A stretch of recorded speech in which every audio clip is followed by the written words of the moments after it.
बिस्मिल्लाहिर्रहमानिर्रहीम। अस्सलाम वालेकुम डियर व्यूअर्स। आज हम चैप्टर 1 ऑफ मोबी डिक पढ़ेंगे, जिनके राइटर हरमैन मेलवॉयल हैं। ये चैप्टर जब स्टार्ट होता है तो सबसे पहले कॉल मी इस्माइल के वर्ड से हमें एक कैरेक्टर इस्माइल का पता चलता है, जो कि एक सेलर हैं। फर्स्ट नरेटर के तौर पर हमारे सामने आते हैं। बहुत ऑब्जर्वेंट यंग मैन है ये बंदा। और इसमें जो फर्स्ट 5 to 6 लाइन्स हैं, इसमें वो अपना सेल्फ इंट्रो खुद दे रहे हैं। और वो इस चीज़ को एक हैप्पीएस्ट डेज कह रहे हैं कि मेरा जो एडवेंचर है watery part of the world means seas पर, ये बहुत एक्साइटिंग एडवेंचर रहा मेरे लिए। और वो कहते हैं कि मैं इसको दोबारा करना चाहूँगा। और ये थ्रिलिंग और टेरिफाइंग था सर्च मोबी डिक की। और वो ईगरली इसको एक्साइटेड होकर इसको शेयर कर रहे हैं कि ये मेरी पार्ट ऑफ द अटैम्प्ट था कि मैं उस वाइट व्हेल को किल करने में उसमें एक पार्टनर रहा। लेकिन इसमें हम ये चीज़ भी देख रहे हैं कि ना वो अपने बारे में कोई इंफॉर्मेशन दे रहे हैं, ना अपनी फ़िज़िकल अपीयरेंस का, ना फैमिली बैकग्राउंड का। बट ये जो राइटर ने ये नेम चूज़ किया है, that is biblical reference. It is showing biblical reference. जैसे हज़रत इब्राहीम अलैहिस्सलाम के बेटे हज़रत इस्माइल थे, इस तरह से थोड़ा सा इस्माइल का जो रेफरेंस है वो उससे लिया गया है। क्योंकि एंड ऑफ द नावल पे हम देखते हैं कि ये जो इस्माइल है, ये and of the novel after destruction सब की डेथ हो जाती है, लेकिन ये चूँकि पॉजिटिव आउटलुक के साथ जा रहे हैं तो ये इनकी सर्वाइवल हो जाता है। और उसमें जो कि एक बहुत बड़ा लेसन है रीडर्स के लिए भी इसमें। नेक्स्ट पैराग्राफ में हमें पर्पस बिहाइंड वेलिंग जो है वो समझ आ रहा है यहाँ पर।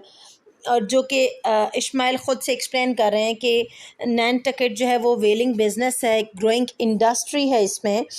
और जो इसका वेल का जो फैट है या जो ब्लबर जिसको कहते हैं, कि वो बहुत वैल्यूएबल है, बहुत प्राइसलेस है। और वो अपनी फैसिनेशन का जिक्र करते हुए कहते हैं कि मैं फैसिनेटेड था वेल्स की ग्रेटनेस से, उसकी ब्यूटी से। और मुझे इन डिस्टेंट सीज़ में और वाइल्डनेस में और इन एग्जॉटिक फॉर ऑफ प्लेसेस में जाने का मुझे एक मौका मिला, जो कि मेरे लिए बहुत बेहतरीन था। अच्छा, इस्माइल जो है वो सबसे पहले मनहाटन छोड़ देते हैं, वो छोड़ देते हैं। और न्यू बेडफोर्ड जो कि एक सिटी है मैसाचुसेट्स में, सैटरडे इवनिंग को वो दिसंबर 1851 में वो उस सिटी में आ जाते हैं। और वहाँ से उन्होंने नैनटकेट आइलैंड पे, नैनटकेट में एक आइलैंड है मैसाचुसेट्स में, वहाँ उन्होंने जाना होता है। लेकिन उनका प्लान तो ये होता है, लेकिन जो वेलिंग शिप होती है वो उनसे, वो फेरी जो होती है वो छूट जाती है उनसे। एक जो छोटा जहाज़ होता है वो उनसे छूट जाता है। इसलिए उन्होंने अब नेक्स्ट डे नहीं बल्कि उसको मंडे को मॉर्निंग में जाना होता है। ठीक है। अब चूँकि इस्माइल के पास इतना एक्सपेंडिचर्स भी नहीं है और he is forced to have cheap accommodation. So unfortunately उनकी फेरी तो रह गई, लेकिन उनके पॉकेट में फ्यू सेंट्स थे, जिसकी वजह से वो चीप अकोमोडेशन की तलाश में जाते हैं। और चूँकि बिटरली कोल्ड स्ट्रीट्स हैं न्यू बेडफोर्ड की, और वो उसमें कैंडल लाइट जो विंडोज़ होती हैं उसमें से वो बहुत से इन्स को देखते जाते हैं, जिसमें सबसे पहले स्पाउटर इन उन्हें 10 स्पाउटर इन उन्हें नज़र आता है, जहाँ पर नीचे वाइट कलर में पीछे कॉफिन का नाम लिखा होता है, जो कि ऑनर होते हैं। वो इस इनमें अंदर चले जाते हैं। उनकी मुलाकात पीटर कॉफिन के उनसे होती है, पीटर कॉफिन से होती है, जो कि इनके ऑनर होते हैं, जिनसे ये रूम के लिए रिक्वेस्ट करते हैं। But there was a reply कि रूम तो नहीं रहा कोई भी, but there is one bed in a room to be shared. लेकिन ये माइंड कर जाते हैं, इस्माइल माइंड कर जाते हैं कि मैं क्यों किसी के साथ बेड रूम शेयर किसी के साथ करूं। बट वो इसको पर्सुएड कर लेते हैं, इसको थोड़ा कायल कर लेते हैं, कन्विंस कर लेते हैं कि आप बेहतर यह है कि आप किसी स्ट्रेंजर के साथ आप रात गुजार लो उसके रूम में, बट बजाय इसके कि बिटरली कोल्ड नाइट्स में आप बाहर रुकें। चूँकि कॉफिन बहुत हॉस्पिटेबल शख्स है, वो उसको को थोड़ा डिनर वगैरह भी ऑफ़र करता है, जिसमें से मीट पोटैटोज़ और डम्पलिंग्स वगैरह उसको ऑफ़र की जाती हैं। वो खाना शाना खा चुकता है। उसके बाद उसकी ये आर्गुमेंट्स होती हैं कॉफिन के साथ।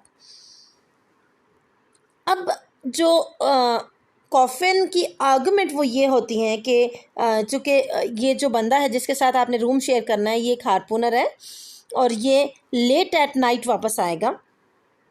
सो और वो हेड्स सेलिंग करने गया हुआ है। अब वहाँ पर क्विकवेग के साथ इसकी इस्माइल की मीटिंग होनी है, और वो चूँकि लेट आता है वापस, और ये चूँकि कायल हो जाता है कि उनकी बातों से कि ठीक है मैं अब रह लूँगा, लेकिन दिल में खौफ बैठ जाता है कि वो जब कहते हैं कि वो तो he is out selling human heads. पहले तो ये परेशान हो जाता है कि ह्यूमन हेड्स जो है वो क्यों मुझे ऐसे किसी सेवेज के साथ क्यों रहने को कहा जा रहा है। लेकिन जब वो एक्सप्लेन करता है कॉफिन के हेड्स तो वैक्स के बने हुए हैं, और वो अश्योर करता है कि ये हार्पूनर बिल्कुल हार्मलेस शख्स है, ये तुम्हें कोई भी थ्रेट नहीं देगा। सो ही मैनेजेस एंड रिलक्टेंटली वो उसके रूम में शेयर करने के लिए चला जाता है, और जब सो जाता है तो थोड़ा 1 घंटे के बाद उसे दरवाज़े के खुलने की आवाज़ आती है, तो उसको पता चलता है कि ये तो वो जो रूम है शेयरर है वो आ रहा है।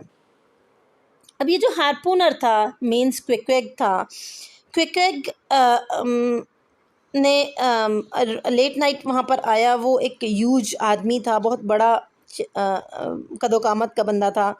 एक हाथ में उसने कैंडल उठाई हुई थी और एक हाथ में खौफज़दा करने वाला एक जिस तरह होता है इंसान का एक सर होता है बिल्कुल जैसे लाइवली है, उस तरह का उसने उठाया हुआ था। उसने उसे देखा क्योंकि उसने कैंडल जो क्विकवेग ने कैंडल फ्लोर पर रखी और large canvas bag means cloth bag जो था वो उसने निकाला, उसमें वॉलेट और एक्स निकाला और उसमें हेड को डाल दिया, उसको क्लोज़ कर दिया। क्योंकि कैंडल की लाइट बहुत मध्यम होती है तो इसको जो क्विकवेग है बहुत थोड़ा सा उसका फेस नज़र आ रहा था, और क्विकवेग का फर्स्ट अपीयरेंस उसके लिए ऐसे था कि वो येलोइश पर्पल कलर का था और चीक्स उसके बहुत लार्ज ब्लैक स्क्वेयर्स थे जैसे कि टैटूज़ बने हुए हों। अब उसको उसकी इतनी खौफज़दा सी शक्ल देखकर, खौफज़दा करने वाली शक्ल देखकर बहुत स्केर्ड हो गया इस्माइल, और उसने कोशिश की कि वो बाहर भाग जाए। पहले तो वो सोचता रहा, लेकिन उसके और दरवाज़े के दरमियान वो खड़ा था। उसने कोशिश की कि मैं यहीं से बाहर भाग जाऊं, और क्योंकि उसके लिए वो एक नाइटमेयर था, एक जिस तरह एक बहुत बुरा ख्वाब हो इस तरह का उसको लग रहा था। लेकिन वो रास्ते में गिर जाता है और वो किसी को हेल्प के लिए बुलाता है कि help me coffin help me. तो कॉफिन पीटर कॉफिन जो ऑनर होता है इनका, वो भागता हुआ आ जाता है अपस्टेयर्स और वहाँ पर उसको बताता है कि ये क्विकवेग तो बिल्कुल हार्मलेस बंदा है, ये बिल्कुल एक आजिज़ बंदा है, ये तुम्हें बिल्कुल भी तंग नहीं करेगा, परेशान नहीं करेगा, और उसको भी श्योर करता है कि इसको प्लीज़ परेशान नहीं करना। और वो इसको तसल्ली दे कर चला जाता है। फिर इतनी उसको इस्माइल को तसल्ली हो जाती है कि वो फ़ौरन से ही ना नींद में चला जाता है। नो क्विकवेग के अपीयरेंस जो कि हमें इस्माइल की बातों से हमें दिखता है कि एक ह्यूज बंदा है जिसके हाथ में बहुत खौफज़दा करने वाला हेड है, that he was selling outside, और इसका अपना जो स्किन टोन है वो येलोइश पर्पल है, और उसके लार्ज ब्लैक स्क्वेयर्स हैं चीक्स पर जैसे कि टैटूज़ हों, और he was having bald head except a few strands of hair जो कि ट्विस्ट अप हुई हुई थी फोरहेड से ऑलमोस्ट पीछे। और इसको एक नाइटमेयर को तो इस्माइल के लिए एक नाइटमेयर साबित हुआ था। दो बाद में उसकी जो सिचुएशन थी वो ठीक हो गई थी, लेकिन एट द स्टार्ट उसके लिए ये एक बहुत बुरा ख्वाब था। No coming towards first morning in spouter, इन दोनों जल्दी जाग जाते हैं और डाइनिंग रूम में आ जाते हैं। वहाँ उन्हें अपॉर्चुनिटी मिलती है, स्पेशली इस्माइल को, क्योंकि क्विक तो ऑलरेडी वहाँ पर रह रहा है तो वो तो ऑलरेडी सबसे मिला हुआ है, लेकिन इस्माइल के लिए ये बेहतर था कि उसको एक अपॉर्चुनिटी मिलती है कि वो बाकी वेलर्स, कारपेंटर्स, यानी जो लकड़ी का काम करने वाले और जो लोहार वगैरह थे और हारपूनर्स थे, उन सब से वो मुलाकात कर सके। और कोई अभी वॉयज से वापस आया है, कोई अभी जाने के लिए तैयार है। हर किसी की अपनी अपनी स्टोरीज़ थी। इन दोनों ने इकट्ठे नाश्ता किया, हॉट रोल्स थे, कॉफ़ी थी, और फिर जो था लार्ज पीसीज ऑफ स्टेक भी थे, जो कि बेयरली लग रहा था बहुत मुश्किल से उन्हें कुक किया गया है, मतलब कच्चा पका सा ऐसे छोड़ा गया था उसको।